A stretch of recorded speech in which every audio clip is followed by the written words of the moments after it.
I'm sorry.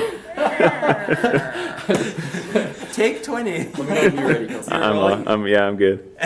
All right. So here's the funny takebacks. So on the D1 flexion pattern, hand grips, palm to palm, use a lumbrical grip. So this makes them squeeze. So that's how that grip looks like there. So I have nothing on the extensor surface, everything is in the flexor. My opposite hand comes here to facilitate flexors. On the return, on the D1 extension, they start in a grip. Remember, you're across the 4th and 5th MP joints. And I get them always on the extensors. My opposite hand is here on the triceps.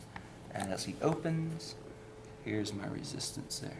As he comes down, remember this is a tricky one. You cup, but you don't come into this piece. So you use 4th and 5th fingers and slowly resist here. This opposite hand, as they're coming down, can be right here on the extensors as you come down. Good. On the D2 pattern flexion, remember they start with their fist closed.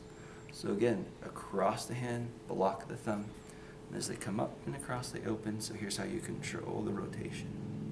This hand comes around to protect over the biceps to facilitate that muscle there. So it's that squeeze and come across. When you change, when you're doing slow reversals, this hand comes up, he grips, he squeezes and pulls down. So same thing again, only in the flexor surfaces, flexor surface here, and moving into extension and squeeze and pull down. So you initially start here in extensor, and then you can come to one hand. Perfect. Let's spin you around. So when you're doing the foot hand holds, remember the V in your hand comes right across where the tibialis anterior is, so that they're pulling up here.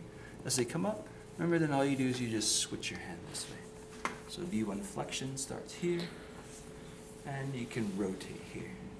As I'm doing my rhythmic initiation, it's okay to have this hand here initially to help them to raise the leg up.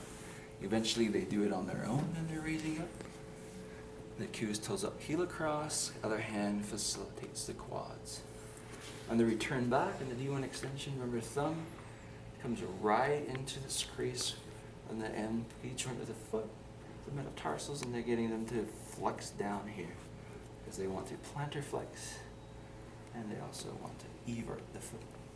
Opposite hands here on the extensor muscles. Cue is toes down, heel out. Okay. On the opposite one,